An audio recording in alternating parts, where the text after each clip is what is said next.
What makes the blues scale sound bluesy? Well, that is an interesting question, and I'm so glad you asked. I'm going to do my best to answer it. Later on in this video, we will go into the details of where the notes are on the neck, but for now, just hear what the blues scale sounds like. So if you play the pentatonic scale first, which is 5 notes,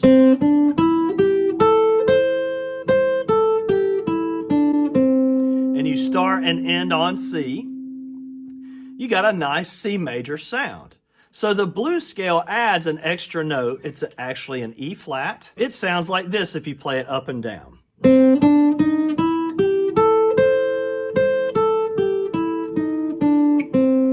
So to my ear, immediately I identify that as a bluesy kind of sound. So the literal thing is because I hear it that way. That is the answer to the question, what makes the blues scale sound bluesy? If you're the composer and you think it sounds good, then it sounds good. If you play a sound and you think it sounds bluesy or jazzy or soulful or like heavy metal, then you as the player and as the composer get to make that choice. Beauty is in the eye of the beholder. So the blues scale, if you add a little swing to it,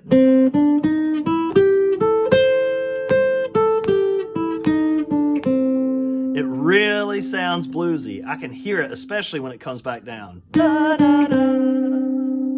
Okay, so the literal answer to why the blues scale sounds bluesy is because it does. When you play something and it sounds bluesy or it sounds sad or it sounds like the color purple, then to you as the player and as the composer, it is that thing. And you can use that sort of subjective reasoning to create the aesthetic value of your melodic lines.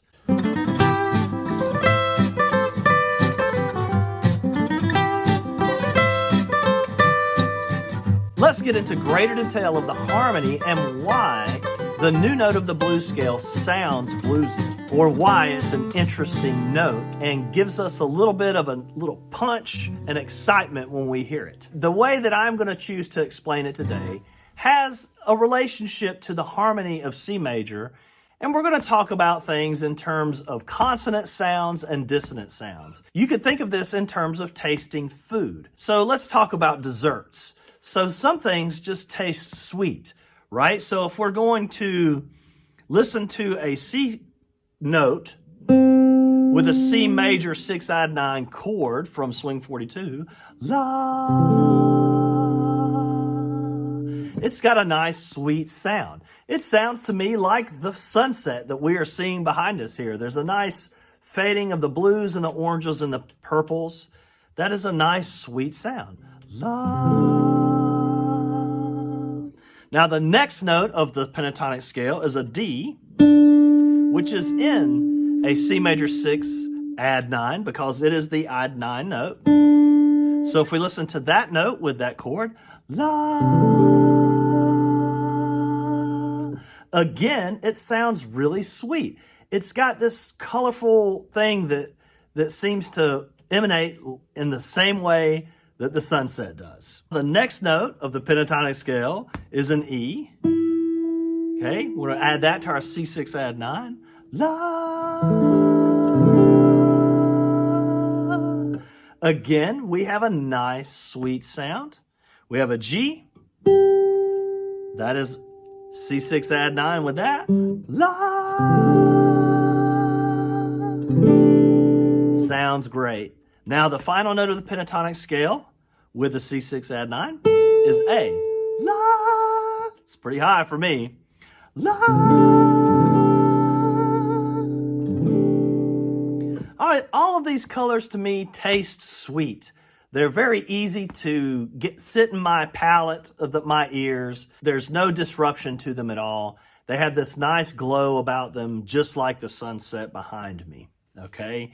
Now, I'm going to add the E flat to this. Here's our E flat note. La. This is going to have a sour type of sound. I don't know about you, but I love sour candy. It is my favorite kind of candy is sour candy. So Sour Patch Kids, those little strips of sour stuff you get, we used to always get them from Savannah But now there's candy shops in Macon, so we can get them there too. All right, so sour note. Ah, ah. It is hard to hold that note in that chord. Ah. You know, I want to go either direction. Okay, so that E flat, or the blue note that is added to the blues scale, is a sour note. It's got some punch to it. So when we use it in the correct way, it gives us that kind of little bite-ish tang that the sour candy gives us when we eat it. You know, it's like, oh, that's so good. You know, that's what a well-used blue note will sound like. Let's take a look at how that works. Now, with it being a sour note, it makes it great for passing through it. So it resolves to some other note. We already learned that E, la,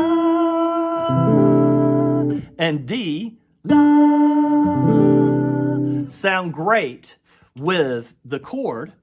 If E flat is there, we could pass through it from D to E flat to E, da, da, da. And that gives us a nice sense of this note kind of giving us a little bite of something, ooh, and then it resolves to that nice sweet sound. Da, da, da, da.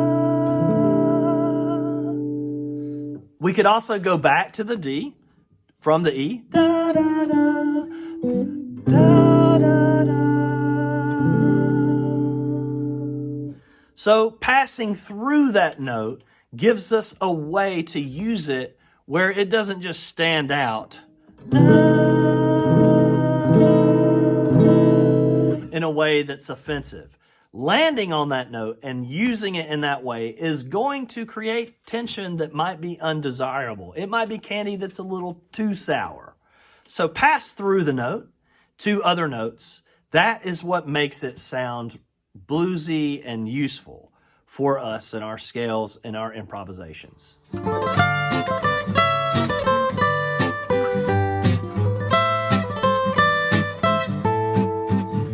In order to learn the blues scale on the guitar in the 5th position, we're going to use this graph again, just like we used it with the pentatonic scale in the video for Swing 42 that came before this one. If you haven't checked that out, please be sure to do that. This pattern represents what all the notes that exist in the blues scale right here between the 5th fret and the 8th fret. That's why it has a little 5 next to it.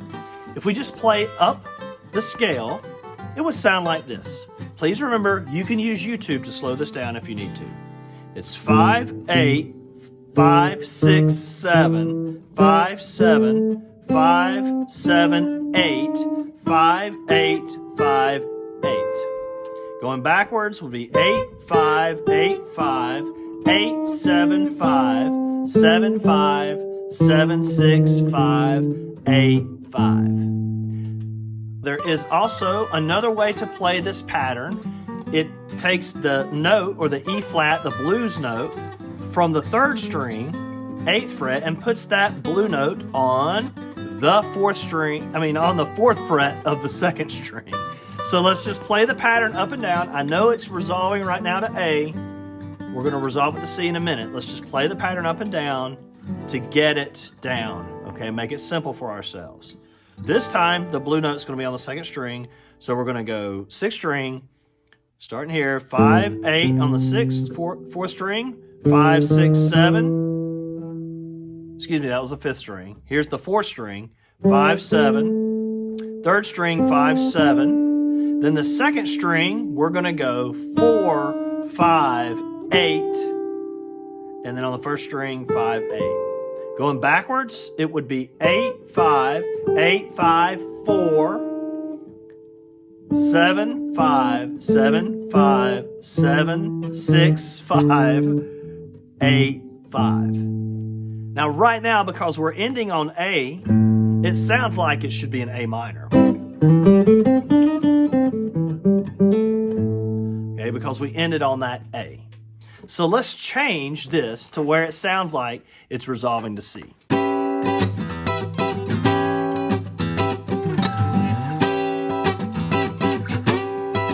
Here's here's what the exercise looks like that we're going to play first.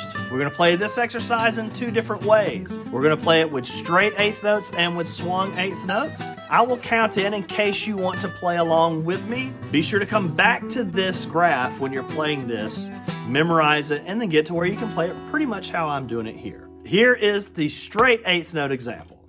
1, 2, 3, 4.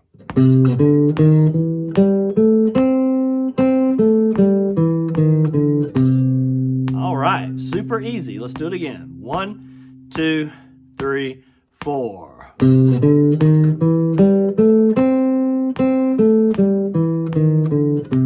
Remember, you can use YouTube to slow this down if you need to.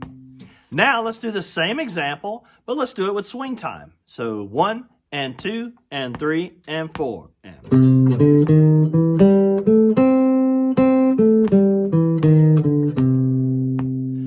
Very good. Let's do it one more time. 1 and 2 and 3 and 4.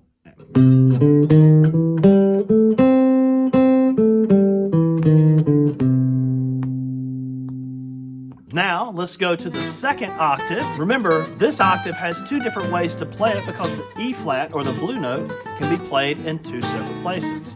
The first example is going to be with the blue note on the third string. This is what it looks like in tablature form. Be sure to memorize this and get to where you can play it pretty much the same way that I do. Here is the first example in straight time. 1, 2, 3, 4.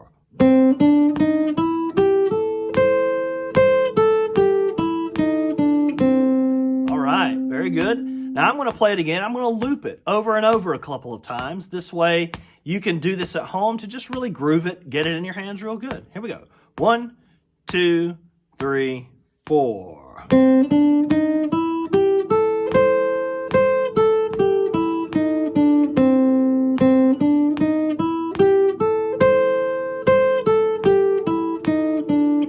Very cool. Now I'm going to play the same example, but this time I'm going to use swing time, and I'll just loop it a couple of times for us. 1 and 2 and 3 and 4 and 1.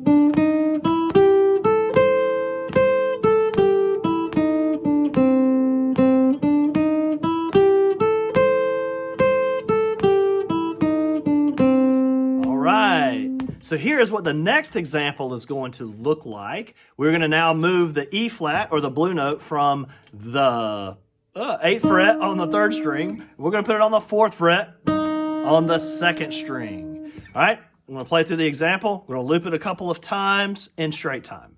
1 and 2 and 3 and 4 and...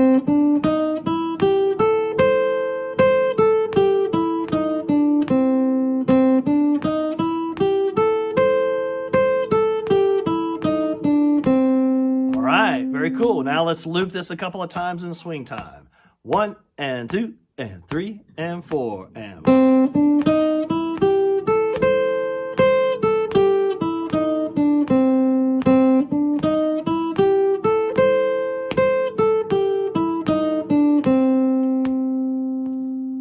Okay, so with the fingering on that second example and on the first example, let's take a look at both of those fingerings real quickly.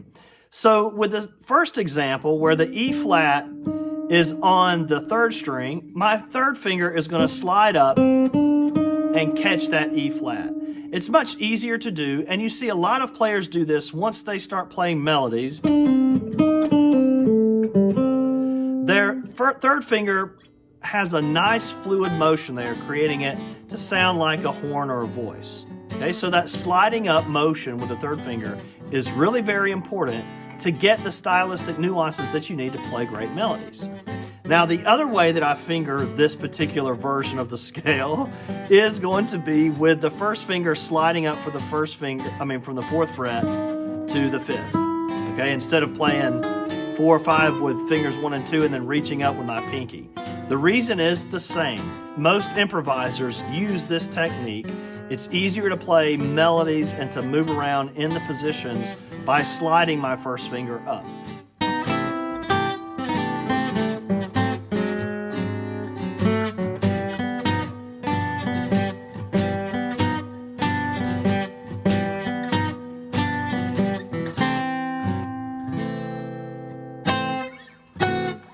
Later on in this video, we're going to take a look at the first blues motive or lick that I ever learned on the guitar.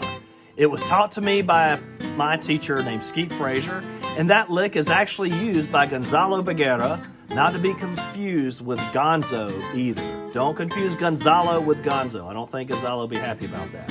Or maybe he would. Maybe he likes the Muppets. Who knows? Anyway, this lick is, in order to make the best use out of this lick, we need to be able to connect all the notes here that we know on the fifth pattern with a portion of the blues scale that's on the first three strings leading up to this high E here on the first string.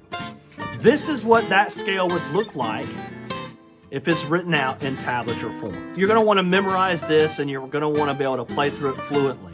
When we start learning the blues motive and moving it around on the guitar, it'll make it really easy for you to make use of it if you already have it mapped out with this scale that we're going to go over right here. I'm going to play this exercise up to from the C here on the 5th fret up to this E and back in straight time first. 1 and 2 and 3 and 4 and.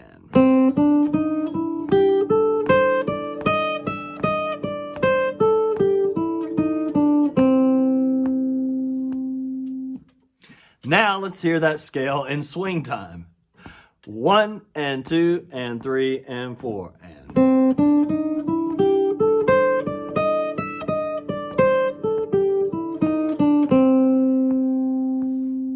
Be sure to get that down.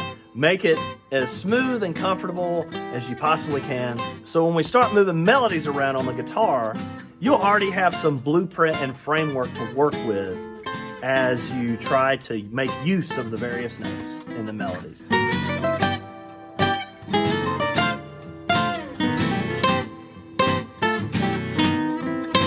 Again, with the mastery of this blues lick that we're going to learn, it's going to be helpful to learn this same scale in a couple different positions. So this time, instead of playing the C right here on the 5th fret of the 3rd string, we're going to move the C to the 10th fret on the 4th string. It's going to be the same sound, and this is what it looks like from the 10th fret on the 4th string up to this E on the 1st string. It's going to sound exactly the same, but because of the physical difference of playing it in this position, it will inspire us to play new things. All right, so here's what it should sound like with straight time. 1 and 2 and 3 and 4 and.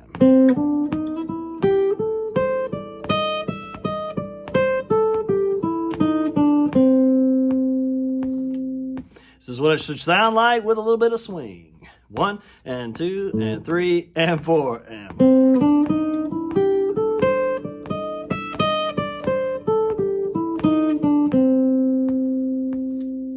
Now let's take a look at playing this up to this high E all the way from the C on the 8th fret of the 6th string. This is what it looks like when it's written out on the page. Okay, it's very long, but you can do it. This is what it sounds like with straight time. 1 and 2 and 3 and 4 and.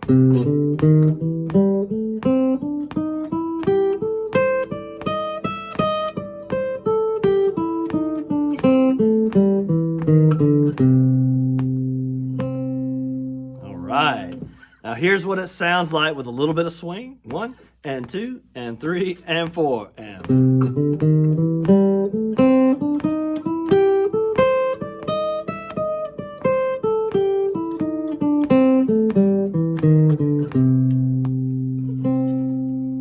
Being able to run these scales fluently on the guitar will help you a lot with your improvisations. And once you begin writing melodies and learning other people's melodies, it gives you a little bit of a blueprint to work with and gives you some knowledge of where to go. Remember, the most important thing is to have fun.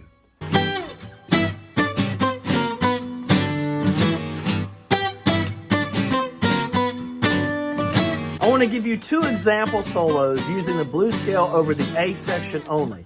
I'm going to keep my melodic content really simple, so hopefully you can mimic and imitate what I'm doing to help launch yourself into your own ideas as you begin to improvise with the backing track at the end of this video labeled Swing 42 Backing Track A Section. Here's an example of a solo using the blues scale for the entire A section. A 1, 2, 3, 4.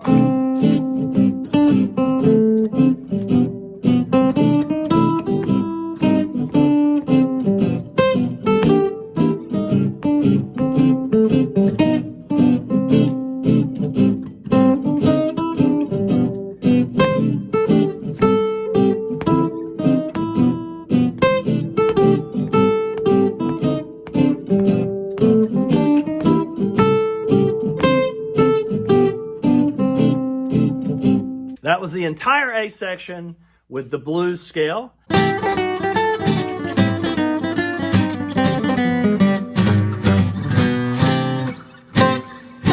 Now I'm going to be a little bit more strategic. If you're relatively familiar with Swing 42 and you understand the chord progressions, or you did my former video on the pentatonic scale and improvising, you know that the A section has two chord progressions. One that's consonant and sweet, one that has a little bit of sourness to it. So it's great. We got sweet candy and we got sour candy. Now guess which scales I'm going to use well. Can you figure it out? Over the consonant sweet progression, I'm going to use C major pentatonic. Now when it gets to the sour, more tense progression, I'm going to use the blues scale. And it's going to make the colors of those progressions stand out, and the quality of aesthetic beauty within each progression is going to bring them out just a little bit more. So here's the A section, pentatonic scale over the first progression, blues scale over the tense progression. 1, 2, 3, 4.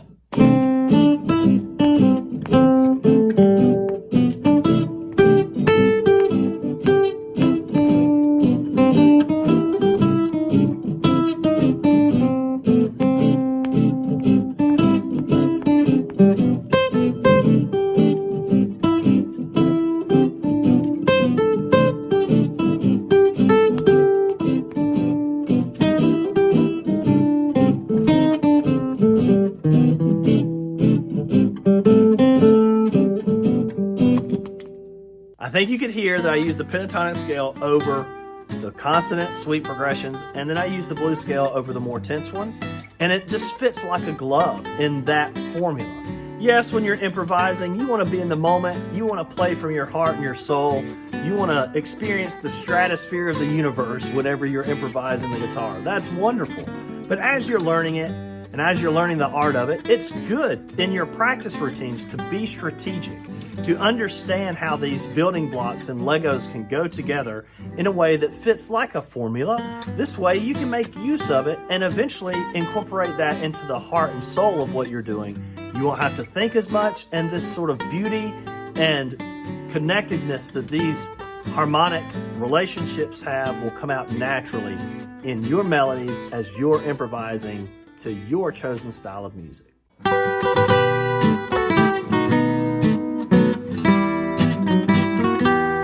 If you've studied my pentatonic scale applied to Swing 42, then you know that you can take the same shape and just move it up to the 9th fret and play it from there. So if you already can figure out how to do that on your own, fantastic. Go ahead and fast forward to the backing track that says B section backing track Swing 42 or Swing 42 B section backing track, and click on that and start improvising with the blues scale over that section. If you're struggling with that concept, take a look at this video and we're going to go over how to play the blues scale how to play the blues scale for the B section of Swing 42. Okay, so we're basically going to take the pattern, the same pattern that we used for the C major blues scale, and we're going to put a 9 next to it because now we're taking that same pattern and we're going to move it to the 9th fret. So let's play that pattern. I'm just going to play it up and down and give you the numbers real quickly. You can use YouTube to slow this down if you need to. 6th string, we have 9, 12. 5th string, 9, 10, 11. 4th string, 9, 11. 3rd string, 9, 11, 12. 2nd string, 9, 12. first string, 9, 12. Going back down, a little bit quicker this time. Use YouTube if you need to. Slow it down.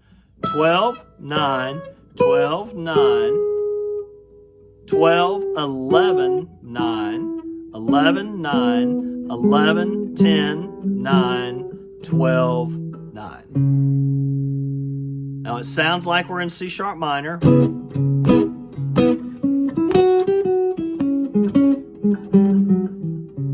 Because we ended on C sharp minor. On C sharp. So let's take that same pattern, still resolving it to C sharp, and let's look at moving the blue note to the second string. So this time it's going to be, I'm not going to do the strings, I'm just going to tell you the numbers as I go up. 9, 12, 9, 10, 11, 9, 11, 9, 11, 8, 9, 12, 9, 12.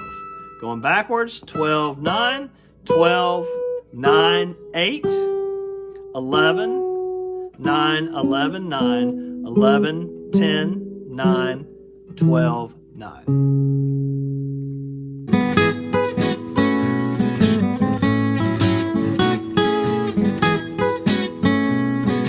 Now, let's resolve this scale to E by starting on the E right here on the 12th fret of the 6th string. I will play this exercise, this one right here. I'm going to play it with straight time first. 1 and 2 and 3 and 4 and.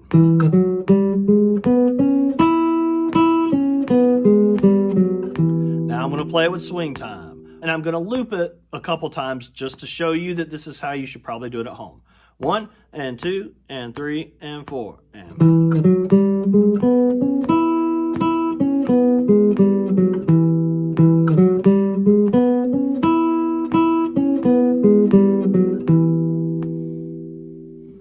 Cool. Now let's go to the first option for the blues scale with the E starting on the 3rd string, 9th fret. Remember to pay attention to the fingerings that I'm using. These are going to be the most practical fingerings that you can have for creating melodies.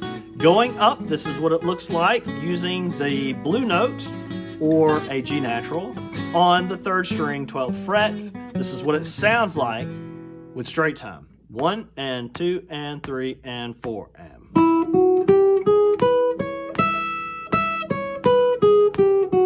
Looped.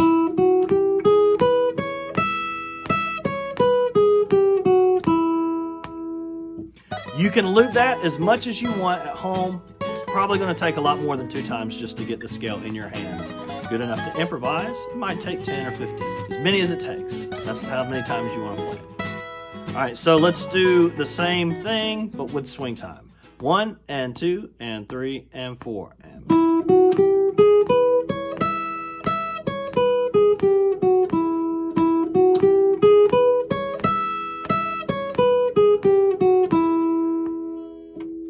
Let's take the same scale and move the blue note to the 2nd string, 8th fret. This is what it looks like, the exercise. Be sure to come back to this when you're learning it on your own. This is what it'll sound like with straight 8th notes. 1 and 2 and 3 and 4 and.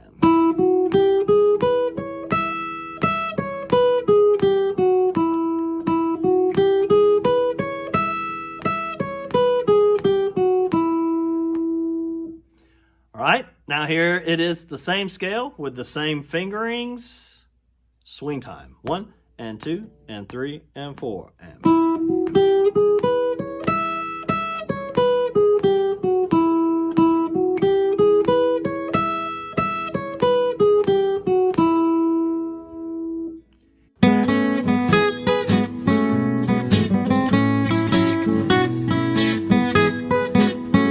Here is the extended scale going from this E up to the G sharp up here on the 16th fret. This is going to help us once we learn our blues lick that we're getting from Gonzalo, Bagheera, and Skete Frazier. Here's what the scale looks like on an exercise written in tablature. This is what it should sound like with straight time. Remember, you can slow it down if you need to. 1 and 2 and 3 and 4 and.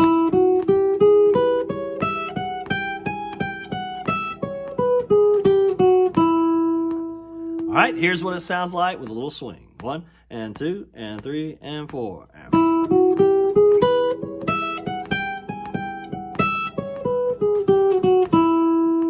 Very cool. Here is the scale, same scale, but we're going to use the same pattern that we did with C, except this time the E is going to be on the 14th fret of the 4th string, going up to the G sharp right there on the 1st string, 16th fret. All right, here we go. 1, 2, and 3, and 4, and.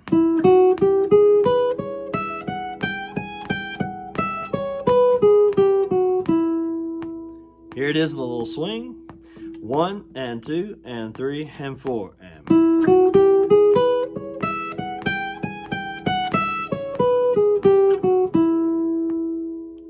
Now let's play the connectedness of all of these scales from the E on the 12th fret on the 6th string all the way up to the G sharp on the 1st string. Here we go. 1, 2 and 3 and 4 and.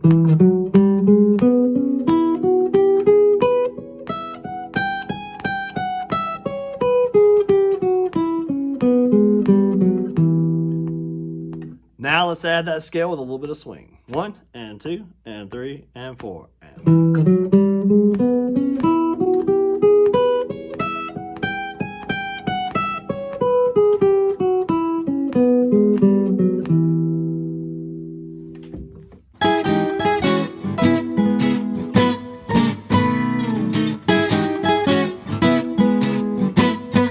Now I'd like to give a little example using the E blues scale in a simple way, just in the 9th position over the B section, just so you have something to listen to maybe give you some ideas of how to play it. 1, 2, 3, 4.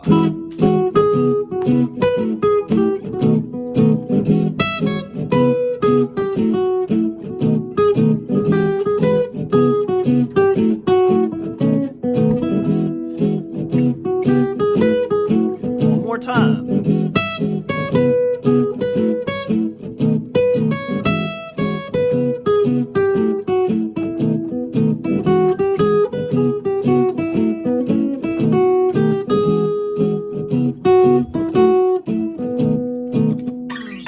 Hopefully you can take some of those ideas. Maybe you need to slow YouTube down a little bit to be able to really hear them and get them out on your guitar.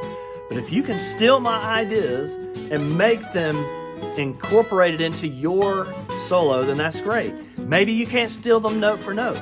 Maybe you just need to imitate them slightly. Figure out, well, he went up the guitar and then back down. That's an imitation that I can do. Or he just seemed to hang out here on these first 2 strings and he played that blue note. Maybe that's an imitation that you can do. Maybe imitating exactly is not necessarily something you're quite ready to do, but imitating some of the broader concepts, like which direction I went and maybe which blue note I used. Those are all things you might be able to incorporate when you're trying to build your own ideas. Remember, the most important thing is to have fun and enjoy the process of learning something new and improvising, hopefully on a daily basis.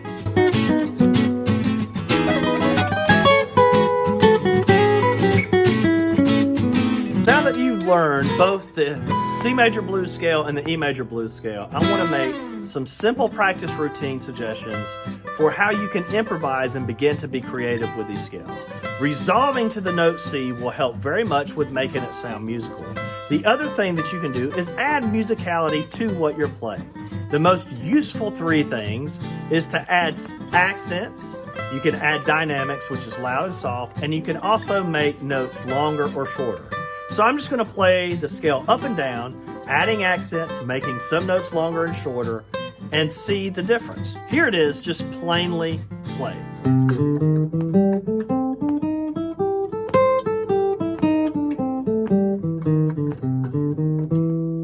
Okay, now here's adding accents.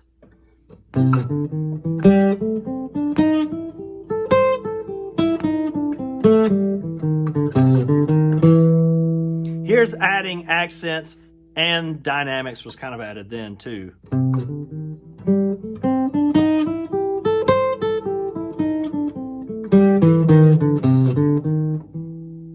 Now I'm going to make some of the notes shorter and some of the notes longer. Sometimes I'm going to even change their rhythmic value to make them longer and shorter. So.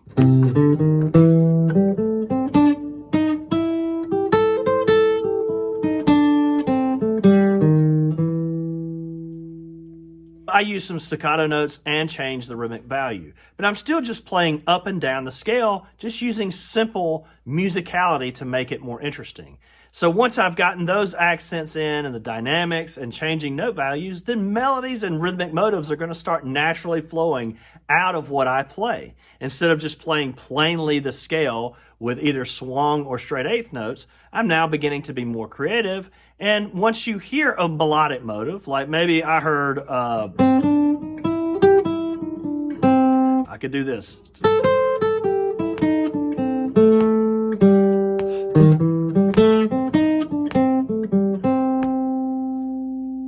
So once you start hearing melodic motives, then you can repeat them and you can use them in improvising without the backing track at all.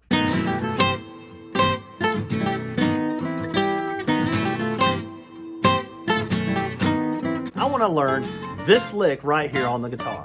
This is the first lick that my first guitar teacher ever taught me. It is also a guitar lick that Gonzalo uses on the album Classico that he does with Adrian Magnard and Jeremy Arranger. Adrian Magnard is the other guitar player and Jeremy Arranger is the double bass player. So this is what the lick should sound like.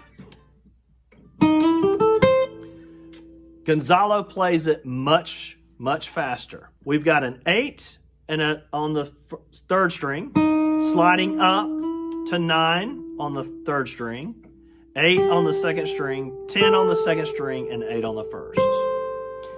So that first string note has got a nice little accent on it that gives it, some umph. If you know your note names and you know that this is an E flat and this is an E, or if you just know that this is the blue note leading to the next note in the scale, you can get this lick in many places on the guitar already. Okay, so here is the blue note on the second string. I just went up the scale. Okay, here's another option where we don't slide, where the blue note starts on the third string, but the next note of the scale is played on the second. I personally like the way it sounds when you slide into the note. I like that legato kind of sound. And then we could take it an octave down to this blue note here and slide up to the next note. And if you did the connecting scales up to the first string on the 12th fret, you might figure out that this is a blue note here. Well, what happens if I go? I run out of space on the guitar. But hey, man, this gives me insight into where I might play somewhere else on the guitar if I'm inquisitive, curious, and willing to give it a try and move up the neck in this way.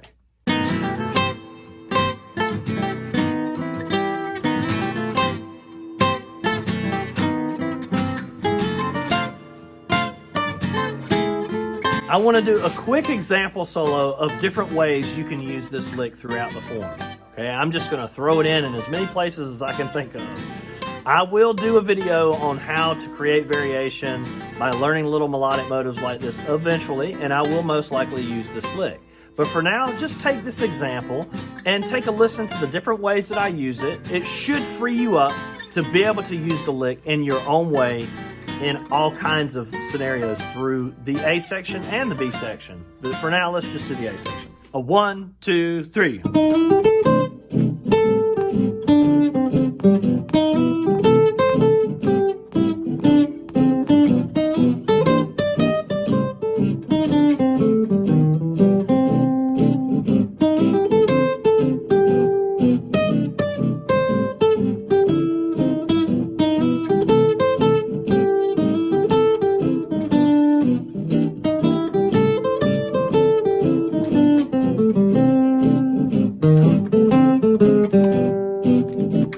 So I just used the lick a bunch of different times.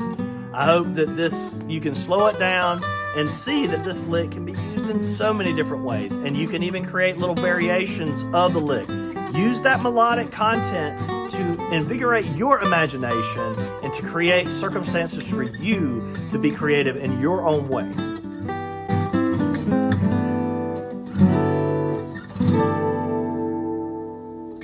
So I want to give one final example solo using these scales and Gonzalo's lick all the way through the entire form.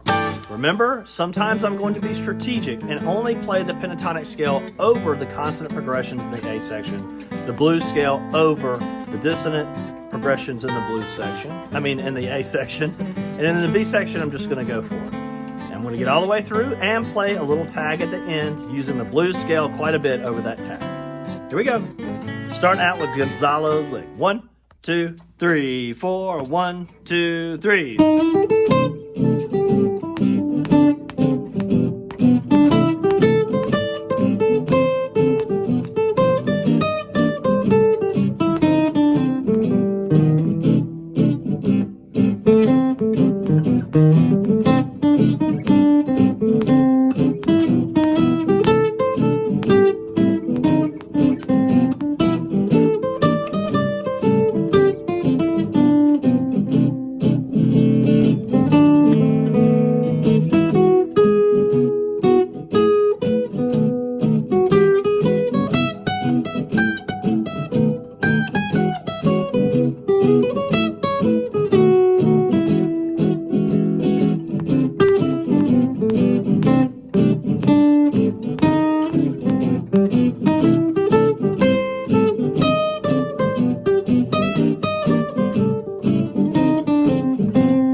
Well, that was fun. I hope that you could see that how to use these strategically through what I'm playing. If it helps slow YouTube down, even though the sound quality will be affected, you'll be able to think a little bit better about what I'm doing. It may be helpful and useful for you to be able to slow it down so you can think a little bit. Remember, the most important thing is to have fun and enjoy what you are learning.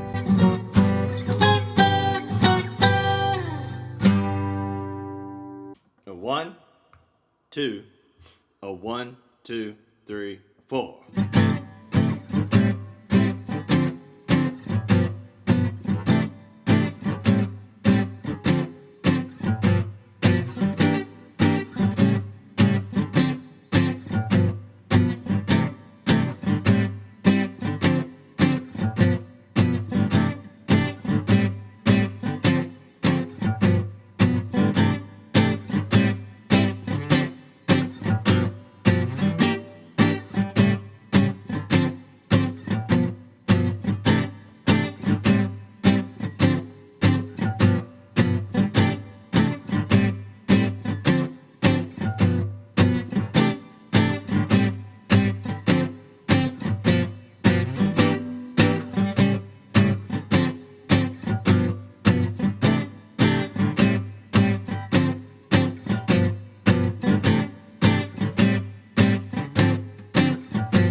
A 1, 2, a 1, 2, 3, 4.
A 1, 2, a 1, 2, 3, 4.